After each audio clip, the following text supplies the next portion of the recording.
LeBron James binura ang record ni Michael Jordan, samantalang LeBron binigyan ng credit sina Thomas Bryant at Max Christie sa kanilang big win kontra sa Nuggets. Halina't pag-usapan natin yan mga brother, pero kung bago ka lang sa channel, huwag niyo pong kakalimutan mag-subscribe for more NBA videos. Salamat po! Unti-unti na nga pong pinapatunayan ng Lakers na hindi sila basta-basta na team dahil kanina tinalo nila ang number 3 sa West na Denver Nuggets at ang current MVP na si Nikola Jokic. Sa pangunguna pa rin nga po yan ng 4 times MVP na si LeBron James na still unstoppable pa rin kahit na malapit na itong mag 38. Nagbaon nga po si The King ng 30 points, 9 rebounds at 4 assists. At ito na nga po ang ikatlong straight games na umiscore ito ng 30 points. At dahil dito nakagawa nga po ng record si LBJ bilang oldest NBA player na nakagawa ng 30 points sa tatlong sunod na laro. Ang may hawak nga po ng dating record na yan ay walang iba kundi ang Bulls legend na si Michael Jordan. Grabe talaga si LeBron mga brother, tinatapatan ang mga nagawang record ni Michael Jordan.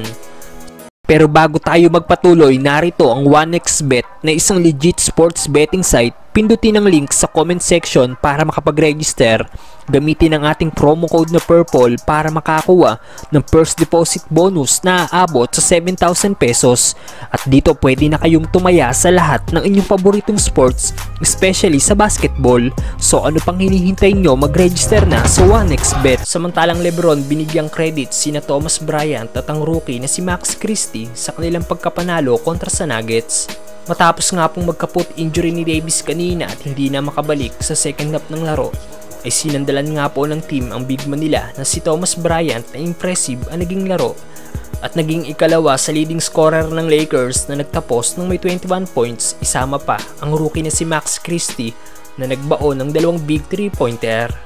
Kaya naman after ng game binigyang credits nga po ni LBJ ang kanilang dalawang player dahil sa pag-step up ng mga ito, lalo na't nawala si Davis sa second half ng laro. Maganda lang malaman na marami pa ring bala ang Lakers na kahit nawala si Davis kanina, ay nagawa pa rin nilang manalo sa isang blowout win. Dito na po natatapos ang ating video mga brother. Huwag niyo pong kakalimutan mag-subscribe for more NBA videos.